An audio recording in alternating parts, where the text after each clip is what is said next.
सबकी तरह खामोश रहें।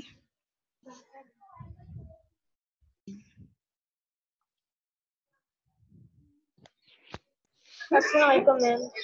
वालेकुम अस्सलाम।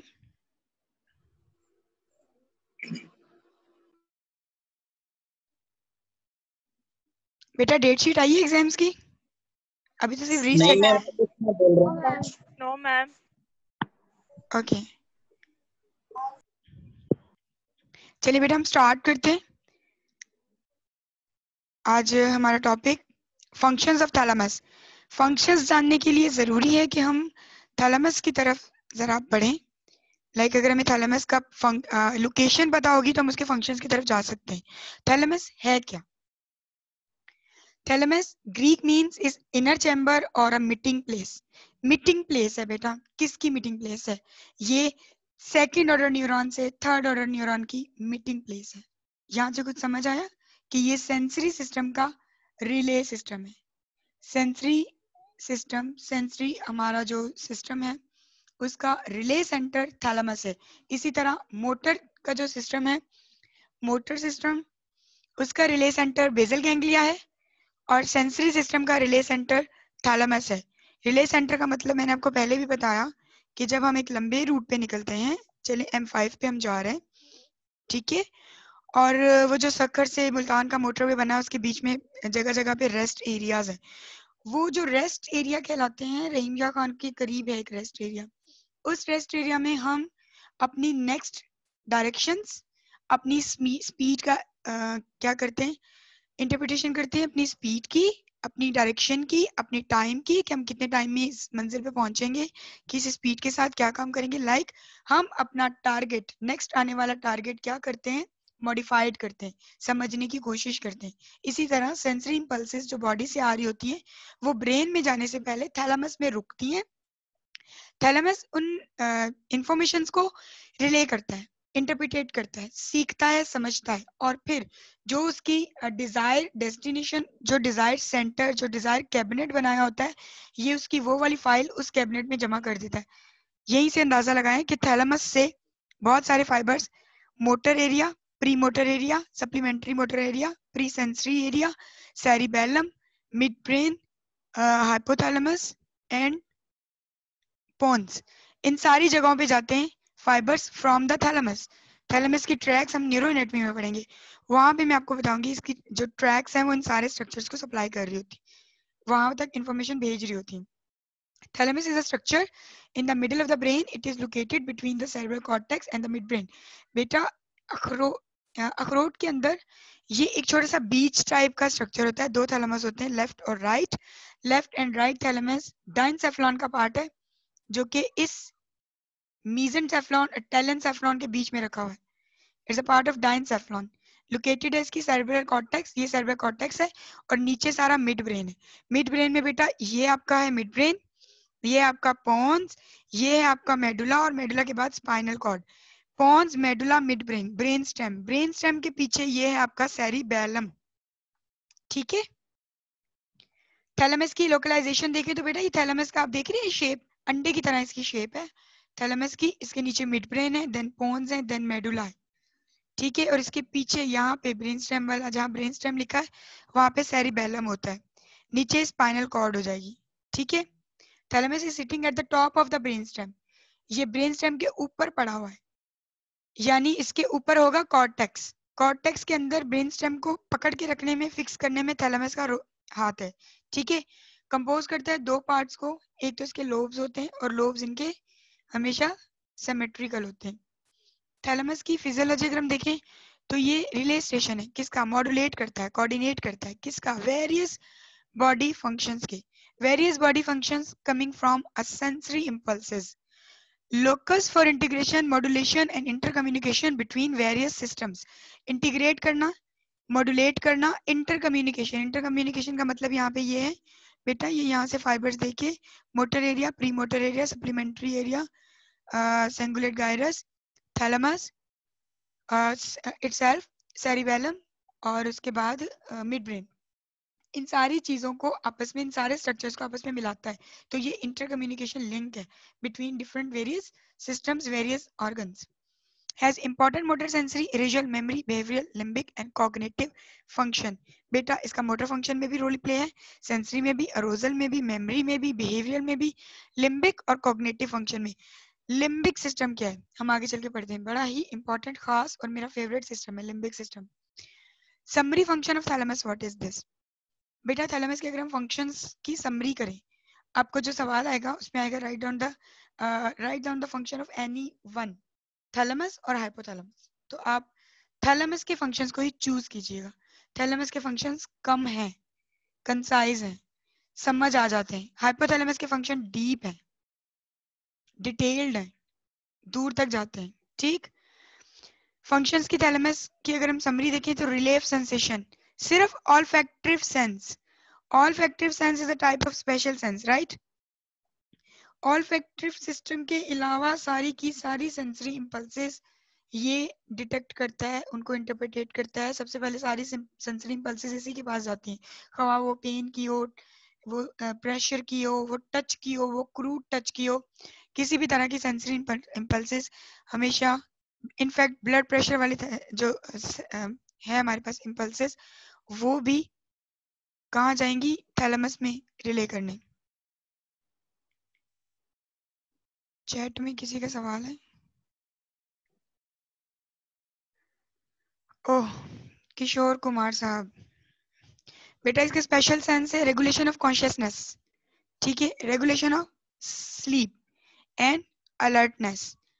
थैलेमस क्या करता है बेटा, स्लीप को इंड्यूस करता है गाबा के जरिए, और स्लीप को रिमूव भी करता है, यानी कि वेकफुलनेस में जाता है।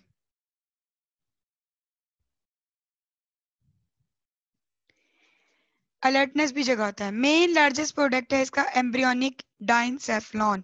बेटा एम्ब्रियो लेवल पे बेबी जब बनना शुरू करता है तो उसकी जो न्यूरल ट्यूब होती है, न्यूरल ट्यूब सबसे पहले जब ब्रेन में शिफ्ट होना शुरू करती है, आपने एम्ब्रियो पढ़ा होगा, तो ब्रेन में जब वो शिफ्ट होना शुरू करती है तो डाइनसेफ्लॉन, टेलिसेफ्लॉन यानी hind brain, mid brain, fore brain ये बनाती जाती है, यानी उनके लोब्स बनते हैं।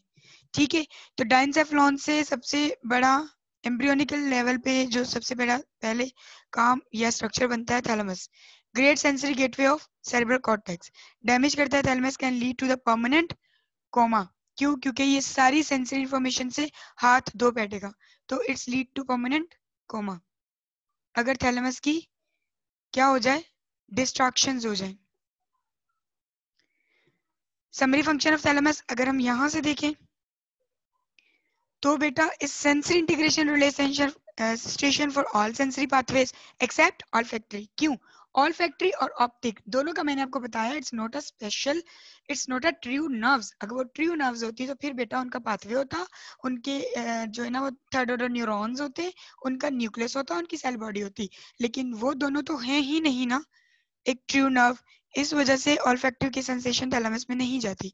Capable of recognition of pain, thermal और टेक्टाइल, क्योंकि ये सारी की सारी सेंसेशंस की टाइप है, पेन, थर्मल, टेक्टाइल सारी सेंसेशंस है ना, तो ये सब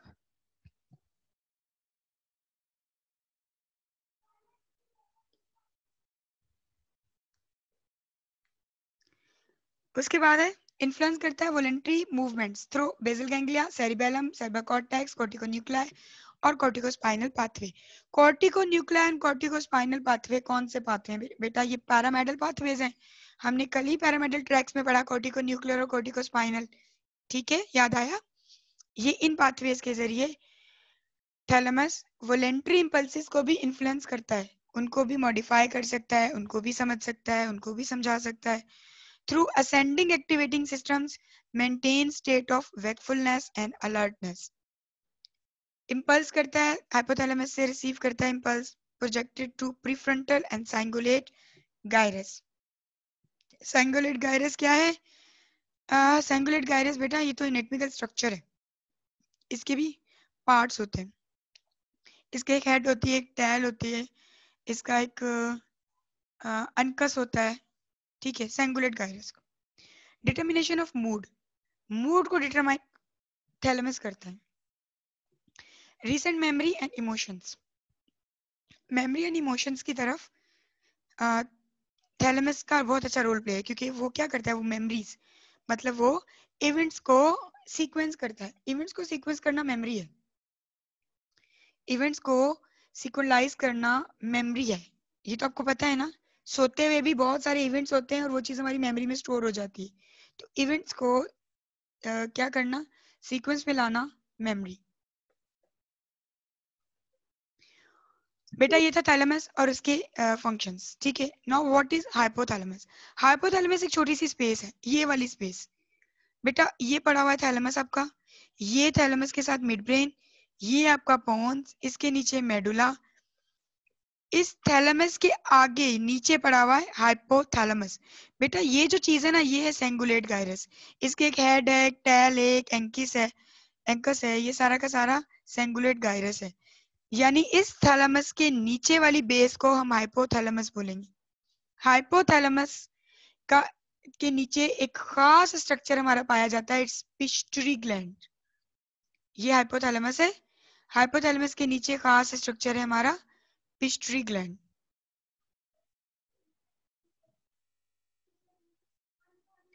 लोकेशन एंड स्ट्रक्चर। बेटा अगर हम लोकेशन और स्ट्रक्चर की बात करें,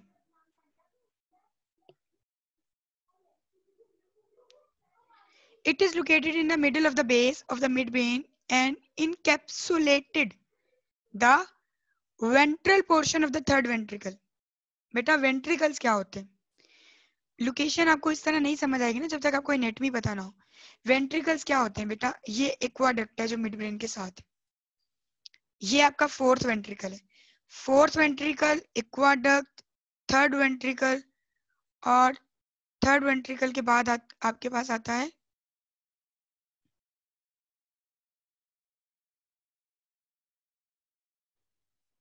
where is recording।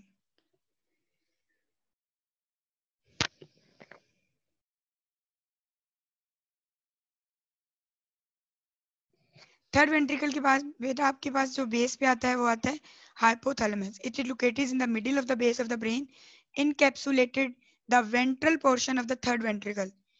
ये थर्ड वेंट्रिकल के बराबर उसी के कैप्सूल में पाया जाता है। यानी अगर हम इस पिक्चर को देखें तो बेटा यहाँ पे आता है हमारा third ventricle. Third ventricle, what the hell is this. Third ventricle की बेस में पाया जाता है हमारे पास hypothalamus. And hypothalamus a small cone-shaped structure. It projects downward, ending in the pituitary stalk, a tubular connection of the pituitary gland. बेटा इसके नीचे होती है पिट्यूटरी स्टॉक और पिट्यूटरी स्टॉक के ऊपर होता है पिट्यूटरी ग्लैंड। तो हाइपोथैलेमस के अगर हम स्ट्रक्चर्स देखें तो हाइपोथैलेमस के पीछे है थैलेमस, इसके नीचे है मिड ब्रेन, उसके साथ है थर्ड वेंट्रिकल, और इसके नीचे पिट्यूटरी स्टॉक, और पिट्यूटरी स्टॉक के नीचे है पिट्यूटरी ग्लैंड। ये सारा का सारा स्ट्रक्चर है जो कि थैलेमस के इर्द गिर्द आता है। तो यहाँ से आपको इसकी लोकेशन समझ आ गई। इसके function, the most important function of the hypothalamus is to link the nervous system to the endocrine system. ये तो आपको पता है कि हाइपोथैलेमस के कहने से हमारे हार्मोन्स सीक्रेट होते हैं, हमारे हार्मोन्स जो है वो रन करते हैं, जिस चीज की डिमांड होती है इनहेबिट करते हैं, और body events, body functions regulate करते हैं, हार्मोन्स। तो हाइपोथैलेमस के फंक्शंस ये हैं कि वो लिंक करता है नर्वस सिस्टम को एंडोक्राइन सिस्टम के साथ, ठीक है। It synthesize and secret.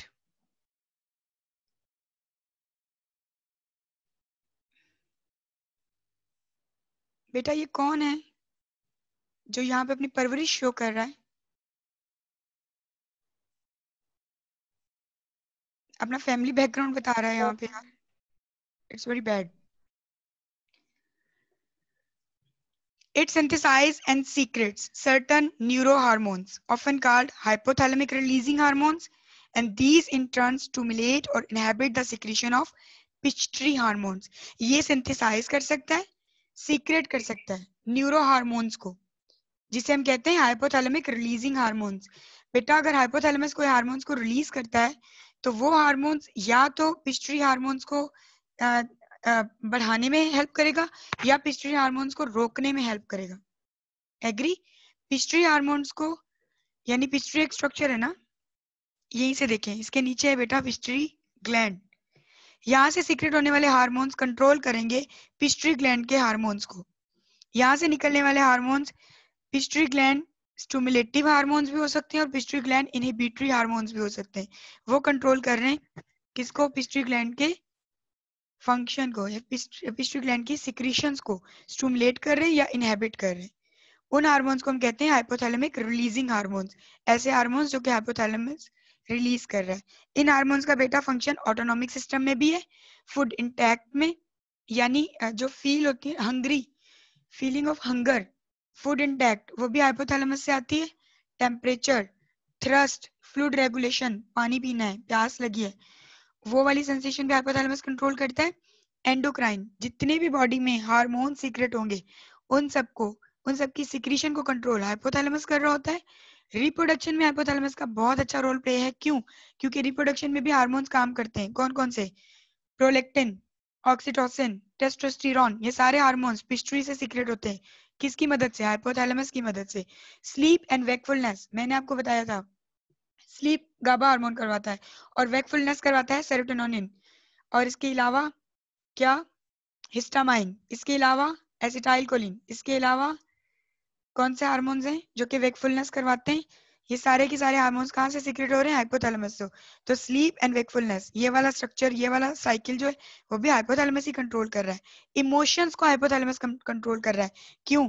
Emotions कौन से हमारी बॉडी में इमोशंस कौन जनरेट कर रहा होता है? आंसू कहाँ से आ रहे होते हैं? लैक्रिमल ग्लैंड से। इट्स अगेन ग्लैंड, और ग्लैंड की सिक्रेशन फिर से किसके इन्फ्लुएंस में आ गई? हाइपोथैलेमस की। तो हाइपोथैलेमस सीक्रेट करेगा कि ग्लैंड मतलब ग्लैंड जो है लैक्रिमल ग्लैंड वो सीक्रेट करे इमोशंस, यानी कि क्या सीक्रेट करेगा? आंसू, tears.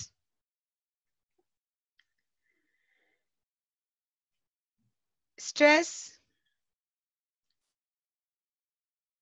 Circulation, circadian rhythm. Circadian rhythm क्या है बेटा? बायोलॉजिकल क्लॉक आपकी, किस टाइम पे उठना है, किस टाइम पे लेटना है, किस टाइम पे आपने क्या करना है। अगर आप डेली 5 बजे उठकर चाय लेते हो तो नेक्स्ट डे पे भी 5 बजे उठकर आपको चाय की डिजायर फील होगी, यानी कि आपका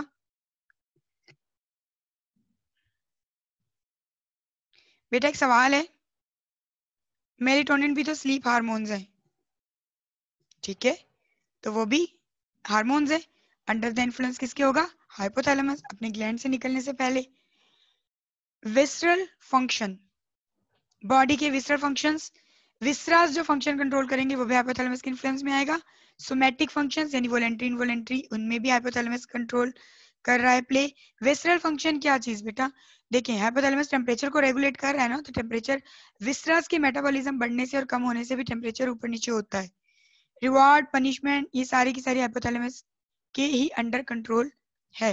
यहाँ पे अगर हम इसके फंक्शन देखना चाहें बेटा, ये इंटीरियर पिट्यूटरी ग्लैंड को किस तरह कंट्रोल करता है? नंबर 1, हाइपोथैलेमस रिलीजिंग हार्मोन्स या इनहिबिटरी हार्मोन्स भेजता है जो कि इंटीरियर पिट्यूटरी के ऊपर एक्ट करते हैं। 7 हार्मोन्स हैं बेटा वो।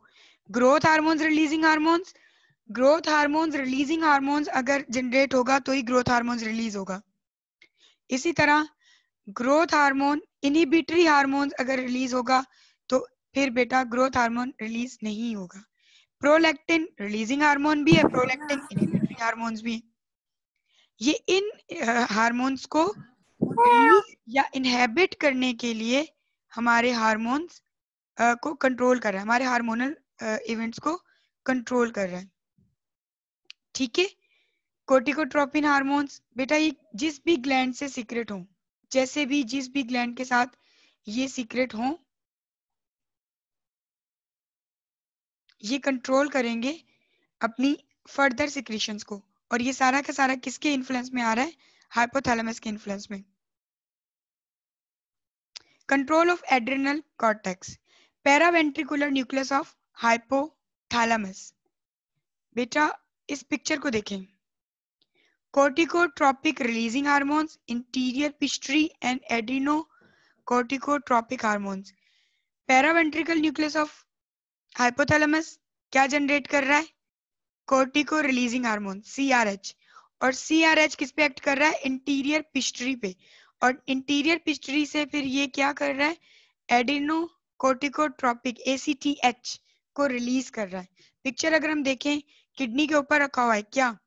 एड्रिनल ग्लैंड का एक मेडुला है और एक कॉर्टेक्स है। मेडुला और कॉर्टेक्स से ये जनरेट होगा, ठीक है। पैरावेंट्रिकुलर न्यूक्लियस ऑफ हाइपोथैलेमस से आया, उसने आकर CRH को रिलीज किया, CRH ने एक्ट किया इंटीरियर पिट्यूटरी ग्लैंड पे, और इंटीरियर पिट्यूटरी ग्लैंड ने ACTH एडिनोकॉर्टिकोट्रोपिक हार्मोन्स को रिलीज किया और इसने बॉडी में जाके अपना फंक्शन परफॉर्म किया। सेम इसी तरह बेटा कंट्रोल ऑफ एड्रिनल मेडुला,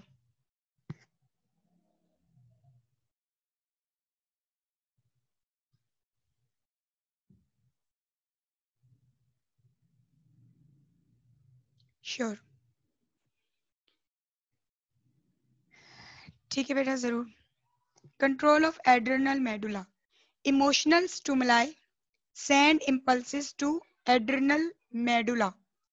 बेटा जैसे कोई इमोशन जनरेट होंगे ना हमारी बॉडी में, वो इंपल्सेस को मेडुला में सेंड कर देंगे। हद हो गई है इश्कबाजियों की।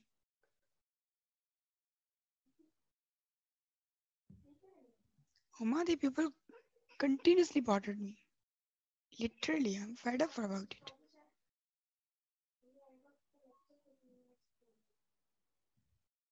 Yes, you agreed. Should I discuss with the others? Control of adrenal medulla. Emotional stimuli send impulses to adrenal medulla. Through sympathetic fibers, release of catecholamine cope up with emotional stress. Adrenal medulla की वजह से आप emotional stimuli होंगे तो वो emotional stress को या तो कोप अप करने में हेल्प करेगा या उस चीज को, जैसे फेयर है तो कुछ हार्मोन्स फेयर को इंक्रीज करते हैं और कुछ हार्मोन्स उस फेयर को डिक्लाइन करने में हेल्प आउट करते हैं, ठीक है। और फेयर में स्वेटिंग का बहुत अच्छा रोल है। Regulation of autonomic nervous system, ये भी क्या करता है, हमारा हाइपोथैलेमस करता है। हाइपोथैलेमस कंट्रोल करता है किसको? ANS ऑटोमेटिक नर्वस सिस्टम को, ऑटोनॉमिक नर्वस सिस्टम को। सिंपैथेटिक डिवीजन होगी तो बेटा वो रेगुलेट करेगा पोस्टीरियर और लेटरल न्यूक्लाई को। पैरासिम्पैथेटिक डिवीजन होगी तो वो कंट्रोल करेगा इंटीरियर ग्रुप ऑफ न्यूक्लाई को। और इस तरह ये वहां से हार्मोन्स को सीक्रेट करके हमारे ऑटोनॉमिक नर्वस सिस्टम को भी रेगुलेट कर लेते हैं। Regulation of heart rate, regulate heart rate through vasomotor centre. Heart rate को वेजोमोटर सेंटर के थ्रू ये रेगुलेट करता है। In the medulla oblongata, stimulation of posterior and lateral nuclei of hypothalamus. In the medulla oblongata क्या करता है? Posterior या lateral nuclei of hypothalamus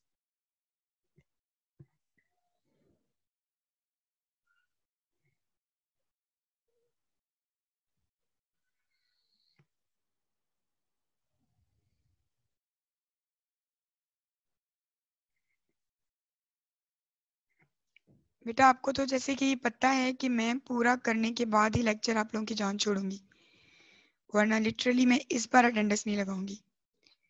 सो मेरे ख्याल से आप लोग तमीज के साथ लेक्चर कंप्लीट होने दें, ठीक है।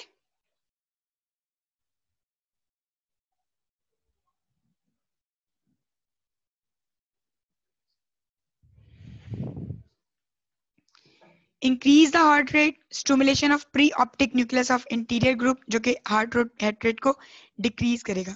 एक सिग्नल हमारा सेंटर है जो हार्ट रेट को इंक्रीज कर रहा है, एक सेंटर है जो हार्ट रेट को डिक्रीज कर रहा है, और ये भी क्यों हो रहा है? हाइपोथैलेमस की इन्फ्लुएंस में हो रहे हैं।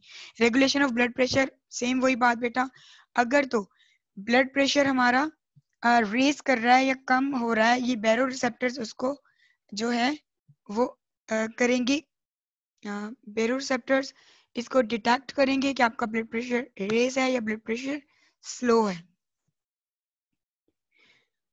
ठीक है। Stimulation of posterior lateral hypothalamic nuclei increase arterial blood pressure, stimulation of pre optic area जो कि डिक्रीज करता है ब्लड प्रेशर को, ठीक हो गया। Regulation of body temperature, hypothalamus sets the normal range of body temperature, body temperature in normal physiological condition में 37 Celsius. बेटा अगर तो 37 से ऊपर जाएगा तो हमारे हीट लॉस सेंटर एक्टिव हो जाएंगे, और अगर 37 से नीचे जाएगा तो हीट गेन सेंटर्स हमारे एक्टिव हो जाएंगे। ये मैं आपको रेगुलेशन ऑफ टेम्परेचर में पढ़ा चुकी हूँ। Regulation of hunger,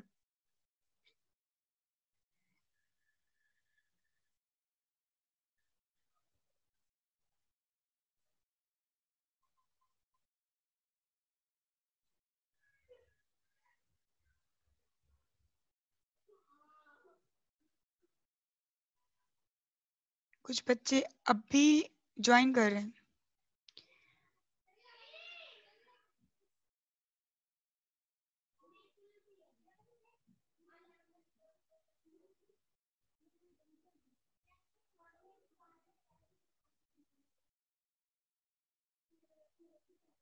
regulation of hunger, hunger की रेगुलेशन वो कैसे करेगा? बेटा इसमें दो तरह के सेंटर्स होते हैं, एक फीडिंग सेंटर, एक satiety centres. Feeding centre stimulate करेगा किसको? सेंटर को, leads to uncontrol hunger and leads to obesity. Obesity cause होगी एनोरेक्सिया अगर डिस्ट्रक्शन हो जाती है हमारी फीडिंग सेंटर की। Stimulation of the centre leads to uncontrolled hunger, हमें बहुत ज्यादा भूख लगेगी। अगर फीडिंग सेंटर स्टिमुलेट हो गया, बहुत ज्यादा भूख लगेगी, हम ओबेसिटी डिजीज की तरफ जाएंगे। और अगर ये सेंटर डिस्ट्रक्शन में चला गया, तबाह हो गया, तो हम एनोरेक्सिया की तरफ जाएंगे। एनोरेक्सिया भूख का ना लगना। Anorexia is a condition, is a disease, is a pathology जिसमें हमें फीलिंग ऑफ हंगर खत्म हो जाती है। We have a less or no feeling of hunger. This center is always active, means has to be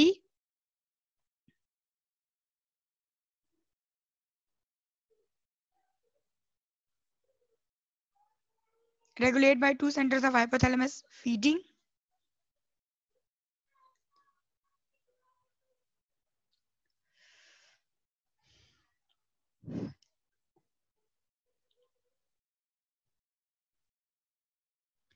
अगर ये centre हमेशा active रहेगा तो means has a tendency to induce food intakes as well. Satiety centres की अगर हम बात करें तो vice versa hypothalamic obesity after food intake causing temporary inhibition of feeding centre.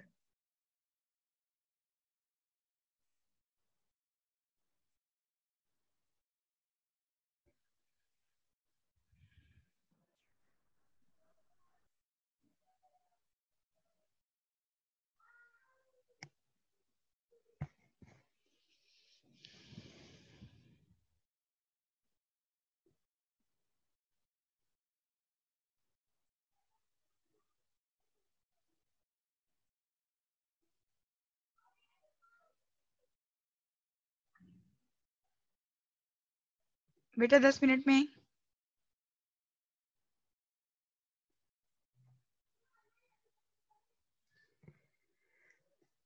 ये कौन बदतमीज है, इसका आइडिया बेटा मुझे नहीं है, लेकिन इससे एक चीज तो पता चल गई, आप लोगों की क्लास का मेंटल लेवल तो जरूर पता चल गया।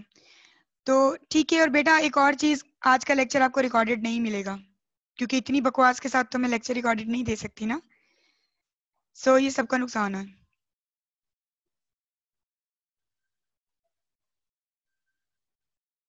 आप लोगों को मार्क करना चाहिए अपने इन स्टूडेंट्स को जो किस तरह की हरकत करते हैं। सेकेंड ईयर स्टूडेंट्स हैं आप लोग, फर्स्ट ईयर के स्टूडेंट्स नहीं मालूम ही है। नहीं पता। मैम पता नहीं है कौन, ये हर क्लास में करते हैं। ये हर क्लास में करते हैं।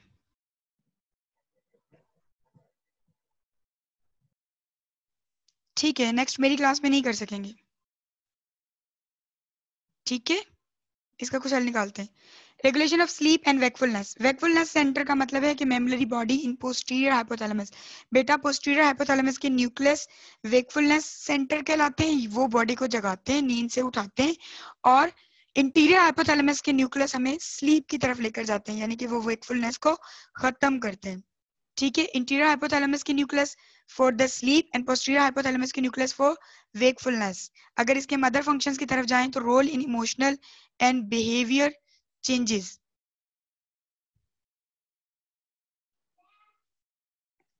ठीक बेटा, कुछ करते हैं इसकी privacy. Other functions: role in emotional and behavioral changes, regulation of sexual functions, role in response to smell, role in circadian rhythms. ये सारी की सारी चीजें आपकी, ये सारे के सारे functions भी हाइपोथैलेमस ही कंट्रोल करता है. इसलिए मैंने कहा था हाइपोथैलेमस के functions बहुत डिटेल हैं, बहुत ज्यादा हैं. अगर आपके पास चॉइस आती है write down the function of any one, thalamus और हाइपोथैलेमस, तो आप थैलेमस को ही चूज कीजिएगा. What is the limbic system? Limbic system come from Latin word which name is limbus. Limbus means border, age, किसी चीज की शुरुआत, किसी चीज की end, मतलब boundaries, limit. A set of brain structure that form the inner border of the cortex. System is in the area of the brain that regulate emotions and memory. अब limbic system पूरा का पूरा आपका emotions और memory की तरफ जाएगा. Hypothalamus भी आपका इमोशंस और मेमोरी की तरफ जा रहा था, इसलिए हाइपोथैलेमस में हमने एक वर्ड पढ़ा था लिम्बिक सिस्टम कि ये कोरिलेट करता है with limbic system. It includes many structures. It includes many structures in the cerebral precortex and subcortex of the brain. The term has been used within psychiatry and neurology. The term has been used within psychiatry and neurology. ठीक है?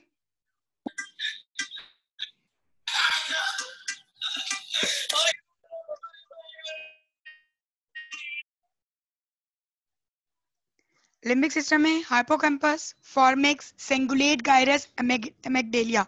बेटा ये सारे के सारे इनेटमिकली किसके साथ, limbic system के साथ मिले हुए हैं, इनेटमिकली. इसलिए फिजियोलॉजिकली मैं आपको सिर्फ और सिर्फ इसके नाम के स्ट्रक्चर्स बताऊंगी कि लिम्बिक सिस्टम जो है. आशीष कुमार माइक को म्यूट कीजिए.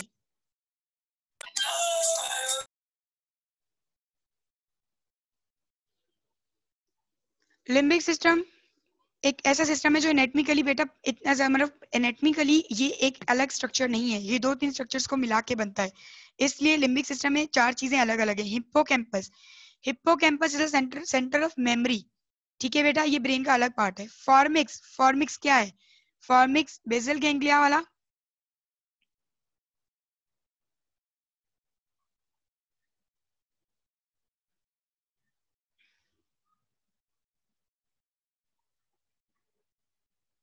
आशीष क्लास में नहीं है, तो आशीष के नाम से कौन है ऑनलाइन? तो हम आशीष को रिमूव कर दें. आशीष इसका क्या लगता है, इसको कैसे पता आशीष नहीं है? बड़ी नॉलेज है यार, गहरा ताल्लुक लग. मैम रिमूव कर दे, कोई और ही है शायद. मैम ये रिमूव करें मैम, ये हमारे स्टूडेंट है जो कि अभी नहीं है student. Limbic system, hippocampus, fornix, cingulate gyrus and amygdala. ठीक है. The function of limbic system. अगर बेटा हम इसके फंक्शंस को देखें लिम्बिक सिस्टम के, तो हमें लिम्बिक सिस्टम के जस्ट फंक्शंस मतलब इन्हीं को पढ़ना है. Plasticity and attention. Plasticity and attention को इनहेंस करता है लिम्बिक सिस्टम. अगर हम मतलब स्टूडेंट्स अगर क्लास की तरह अटेंटिव ना हो, तो अगर कोई मेरे जैसा न्यूरोएनाटॉमी का टीचर होगा तो वो बोलेगा अपने लिम्बिक सिस्टम को एक्टिवेट और स्टिमुलेट करके आया करो. ठीक है. तो लिम्बिक सिस्टम टुवर्ड्स पे attention, responding to the stress. अगर वो परेशान है तो वो उस वक्त उसके साथ क्या कर रहा है, अपने स्ट्रेस को इंक्रीज कर रहा है, इनहेंस कर रहा है, स्ट्रेस की वजह से दूसरे मेटाबॉलिक फंक्शंस को खराब कर रहा है, या वो स्ट्रेस को कॉप कर रहा है. तो ये जो रिस्पॉन्ड है, तीनों तरह के रिस्पॉन्ड लिम्बिक सिस्टम की वजह से आ रहे होते हैं. Learning about emotional stimuli learning और क्लासिकल कंडीशनिंग अफेक्टिव स्टेट.